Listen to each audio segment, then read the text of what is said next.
Mi nombre es Belén Becerril y es un placer estar aquí esta mañana con el fin de entrevistar al presidente del Real Instituto Elcano, el profesor Emilio Lamo. Muchas gracias. Belén, gracias a vosotros, un placer.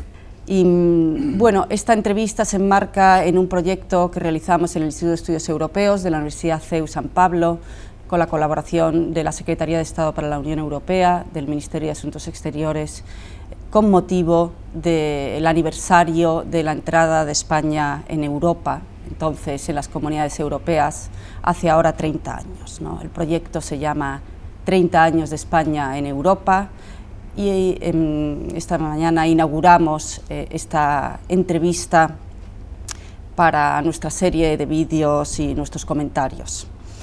El proyecto, por tanto, habla sobre estos 30 años de España en Europa y yo quería comenzar preguntándole sobre el balance general. ¿Qué debe España a la integración europea? ¿Se han cumplido esas expectativas de los políticos de la transición que esperaban que Europa nos trajese estabilidad democrática, progreso económico? ¿Qué podemos decir 30 años después? Bueno, yo creo que la respuesta sería un éxito de Europa, un éxito para España. Ya el propio título al que le das 30 años de España en Europa es problemático y explica este éxito. España siempre está en Europa, España es Europa. Esto es una evidencia geográfica, es una evidencia histórica, es indiscutible, pero no lo es en términos culturales, en términos de identidad nacional. España se aleja de Europa pues probablemente a comienzos del XIX, continúa, ese alejamiento se profundiza durante el franquismo y en buena medida el proyecto político español central de todo el periodo de la transición, hasta hace poco, se podía resumir con esa frase de Ortega: España es el problema, de Europa es la solución. Es decir, nuestro gran objetivo nacional, y utilizo la palabra con toda su profundidad, ha sido europeizar España, es decir, transformar España en un país europeo más. Yo escribí un artículo hace tiempo que se llamaba La normalización de España. Éramos un país exótico, raro, atrasado, un resto de las dictaduras de la Segunda Guerra Mundial, previas a la Segunda Guerra Mundial, un país con una economía autárquica cuando Europa se estaba unificando, un país con una cultura tradicional, conservadora, tridentina cuando el mundo caminaba hacia la contracultura. Éramos una cosa exótica y estos 30 años han sido los años de la normalización, de la europeización, de transformar España en un país europeo normal. Yo recuerdo que en el año, a comienzos de siglo, el Instituto Nacional de Estadística publicó un libro de estadísticas comparando España con los países europeos y en todas las estadísticas nos encontrábamos dentro del abanico de los países europeos. A veces arriba, a veces en medio, a veces atrás, pero dentro de ese abanico. Éramos un país europeo y normal más, ¿no? Y si me preguntas por el proyecto esencial, pues lo que tú apuntabas, Europa ha sido, y España le debe eso a Europa, una máquina de estabilizar y profundizar sistemas democráticos, respeto a los derechos humanos, rule of law, primera cosa fundamental, libertad. En segundo lugar, ha sido una máquina de profundizar prosperidad, bienestar. Hemos pasado de la pobreza al bienestar, de bienestar en algunos países incluso pues a algo más allá, casi a la opulencia en algunos sitios. La crisis luego ha venido, pero el progreso ha sido espectacular, indiscutible. La renta per cápita ha pasado, se ha multiplicado. Y finalmente la Unión Europea nos ha proporcionado seguridad y estabilidad, ha estabilizado nuestras fronteras y nos ha proporcionado seguridad, ¿no? De modo que en ese sentido la historia de los 30 últimos años de Europa y la historia de España dentro de Europa es una historia de éxito. Una historia de éxito, creo, indiscutible, ¿no? Y cuando hoy se pone en duda a Europa, a la Unión Europea o el proyecto europeo, hay que recordar este éxito enorme, probablemente el gran éxito político, el gran experimento político exitoso de Europa en el siglo XX, después de los dos previos experimentos políticos que fueron el comunismo y el fascismo, ha sido la Unión Europea, ¿no? Por tanto, rotundo, ¿no? España se ha normalizado, se ha transformado en un país europeo más.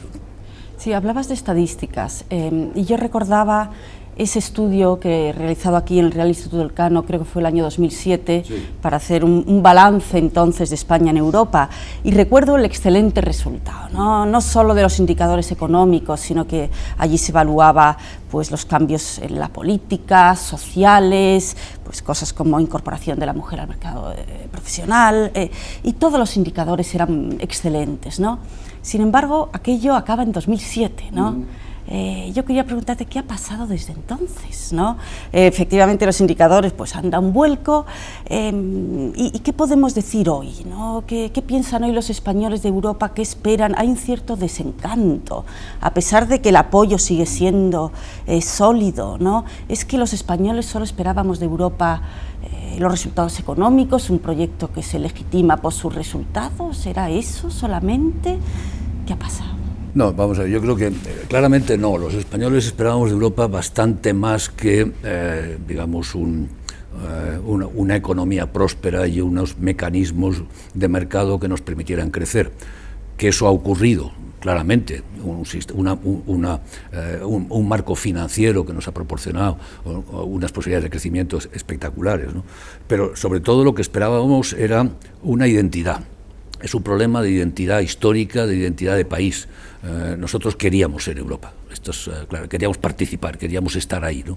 Es cierto que los españoles hemos tenido un europeísmo singular, más bien de venida que de ida, es decir, nuestro objetivo era más bien que Europa viniera, nos abrazara y nos incorporara, europeizar España, no tanto hacer de Europa un mecanismo de la proyección de España hacia afuera. Esto que otros países sí han tenido esta orientación. Pensemos en Francia, por ejemplo. Para Francia, Europa ha sido y debe de ser, y si no lo es, no están cómodos con Europa, un mecanismo para proyectar Francia hacia afuera. Nosotros hemos buscado más bien un mecanismo de venida, ¿no? ¿Qué es lo que ha pasado? Bueno, en el 2007 viene la crisis, y la crisis es muy profunda, y la crisis afecta a muchas cosas, y afecta al propio proyecto europeo, profundamente. ¿Por qué? Pues porque probablemente Europa se había construido en buena medida mal. El proyecto fundador de Europa, tú lo conoces mejor que yo porque lo has estudiado extraordinariamente bien, es esta idea, este método funcionalista, que la economía y el mercado y la moneda vayan tirando de la política y la política irá tirando de la cultura. Es decir, construyamos Europa a través de la fusión de intereses económicos. Bueno, esto ha funcionado hasta cierto punto. Y cuando llega la crisis lo que se pone de manifiesto es que no tenemos mecanismos políticos suficientes que permitan gestionar una economía deficiente. O por decirlo en términos más precisos, Europa no es un área monetaria óptima y no funciona y no acepta los shocks asimétricos que se producen como consecuencia de la crisis y entramos en una situación muy profunda de desequilibrio europeo. La economía exige un marco de decisiones muy firme, muy enérgico y no tenemos mecanismos políticos para ello, entre otras cosas porque nos fracasó el Tratado Constitucional, el proyecto de Tratado Constitucional, eso fue realmente una situación comprometida y porque la ampliación se hizo con más buena voluntad que eficiencia política. Este es un poco el resultado. Y Europa no ha sido, le está costando y le ha costado enormemente desarrollar mecanismos políticos que permitan gestionar la economía. Los está empezando a hacer. Quizás la inflexión es la declaración de Draghi en el 2012 cuando dijo aquello de whatever it takes. Haremos lo que sea necesario para salvar el euro. Probablemente a partir de ese momento inflexiona, pero hasta ese momento es evidente que ha habido una déficit de mecanismos políticos de toma de decisiones. Europa, en ese sentido, por ejemplo, lo he escrito muchas veces, se dice Europa es una gran economía. No es verdad, es un gran mercado. Pero no es una economía porque no ha tenido y no tiene todavía un mecanismo político que permita tomar decisiones económicas. Y en ese sentido no es una economía, es un mercado, que es una cosa distinta, ¿no? ¿Cuál ha sido la consecuencia de eso? Bueno, la consecuencia de eso efectivamente es un alejamiento de los ciudadanos en relación con un marco político interestatal, la Unión Europea, transestatal, un marco político que no es capaz de solucionar sus problemas. Y empieza a aparecer una actitud anti-europea o escéptica, euroescéptica e incluso crítica de Europa, muy desarrollada en muchos países europeos, pero cuidado, mucho menos en España. Tú lo señalabas antes y esto es importante resaltarlo. España sigue queriendo estar dentro del euro, sigue teniendo aprecio grande por la Unión Europea y por el proyecto político europeo y en algún sentido estamos a la vanguardia. Puede ser casual, pero yo no lo creo, que este gobierno, en su estrategia de política exterior, adopta, un gobierno conservador, un gobierno del Partido Popular, adopta como idea central la de ir a una federación europea, una federación, y utiliza en su documento oficial el término de Estados Unidos de Europa. Esto no es broma, no, ningún país ha asumido ese grado de compromiso. España sí, lo hace y lo hace porque tanto el Partido Popular como el Partido Socialista, y yo sospecho que el resto de los partidos igualmente, no pueden decir que no a eso. porque España sigue siendo en buena medida un país enormemente proeuropeo. Por lo tanto, la crisis ha afectado más a la sociedad europea que al proyecto político europeo de España. Yo creo que eso, en buena medida, está en salvaguarda todavía. ¿Y qué hay de las debilidades, ¿no? Yo pensaba, ¿qué no nos ha dado Europa? Y aquí quería proponerte esta idea, ¿no? Yo recuerdo en los años 80 los politólogos cuando escribían de los efectos que tendría la integración, muchos decían, Andrés de Blas, por ejemplo, decía que esto iba a tener como consecuencia que se difuminasen esas tensiones nacionalistas, ¿no?, que tenemos en España. Sin embargo, eso no ha ocurrido, ¿no? Eso no ha ocurrido. Y por el contrario vemos pues, tensiones nacionalistas, por ejemplo el caso de Escocia, incluso nacionalismos de Estado con el Frente Nacional, con el UKIP. Entonces, en cierta medida esto podría ser una promesa incumplida, ¿no? Eso esperábamos de Europa y eso es algo que Europa no nos ha dado, ¿no? ¿Por qué? Bueno, yo es que creo que, vamos a ver, Europa, no sé quién, no sé si fue... No recuerdo en este momento, quien decía que Europa es como una bicicleta, o avanza o se cae. Europa o se mueve o retrocede.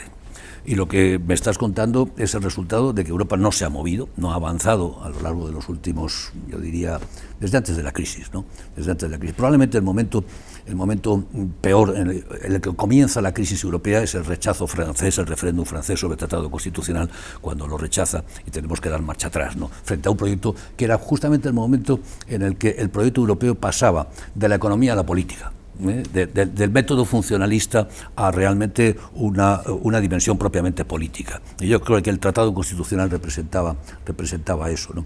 Y en ese sentido, en el momento en que Europa deja de avanzar, lo que hay es un retroceso de las opiniones públicas que ven que eso no resuelve sus problemas y piensan equivocadamente, porque la globalización sí que sigue avanzando, piensan que retrocediendo, relocalizándose, renacionalizándose, van a poder resolver los problemas que Europa no les está resolviendo en el marco de la globalización, que es imparable, que es inevitable y que es una dinámica potentísima y poderosísima, ¿no? Y se produce esa emergencia de nacionalismos, pero insisto, incluso en el caso de España, todo eso es mucho más blando. Si en España no tenemos movimiento antieuropeo, no tenemos realmente un nacionalismo potente, más que en el caso catalán y vasco, que viene de antes, que no tiene nada que ver con el proyecto europeo y que más bien en el proyecto europeo se suavizan. En España no tenemos movimientos anti-inmigración potentes, no hemos tenido reacciones xenófobas, no tenemos ni siquiera movimientos anti-islámicos, que lo hay en muchos sitios de Europa, a pesar de haber tenido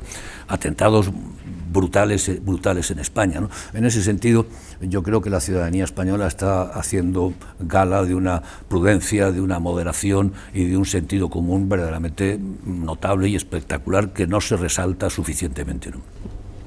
Y para terminar te preguntaría sobre el futuro, ¿no? ¿Qué esperas, qué propones para el futuro de Europa? ¿Qué nos falta? ¿Es más identidad? ¿Es más espacio público? Bueno, vamos, Europa tiene muchos problemas y yo creo que está más ensimismada tratando de reconstruir sus instituciones, de repensarse, que de avanzar, ¿no? Yo creo que tiene que avanzar. Yo creo que en ese sentido soy claramente partidario de movernos en la dirección de unos Estados Unidos de Europa, de una federación, en definitiva, de una federación. Europa tiene que definir ¿qué pretende ser como proyecto político? ¿Cuáles son sus fronteras geográficas? Esto es un tema clávico, no puedes estar moviendo las fronteras constantemente. En segundo lugar, tiene que definir un reparto claro de competencias. Cómo se distribuyen las competencias entre el nivel europeo, el nivel de los estados, el nivel subestatal, tiene que definirlo. Tercero, tiene que empezar a actuar sobre todo como un actor internacional, como un sujeto en el escenario internacional, que no lo está haciendo. Y eso es muy grave, porque la consecuencia de eso es que estamos siendo incapaces de estabilizar las dos fronteras tradicionales de Europa. Europa es un espacio geográfico con una dimensión histórica muy potente, pero que ha vivido, digamos, controlando dos fronteras, una frontera más difusa, que es la frontera del este, que nos separa del mundo, digamos, asiático y del mundo musulmán, y de una frontera del sur, claramente. Esas dos fronteras, en este momento, las tenemos las dos levantadas y con una situación de enorme incertidumbre, y Europa no está siendo capaz de controlarlas. La consecuencia de eso es que esa indefinición se nos está colando dentro. las dos se nos están colando dentro. Y tenemos tensiones dentro de Europa generadas como consecuencia de la incapacidad de lidiar con un imperio como es el ruso, que pretende revitalizarse con enorme sentimiento nacionalista, casi, bueno, en ocasiones claramente agresivo, ¿no? Y estamos teniendo serias dificultades a su vez para estabilizar la frontera sur, con una serie de estados fallidos que continúan creciendo. Esto también se nos cuela dentro, se nos mete dentro y nos amenaza a los vecinos a través del Sahel. Es decir, que tenemos un entorno internacional muy poco estable, que a su vez se sitúa en un entorno mundial cambiante, de potencias emergentes, de mundo.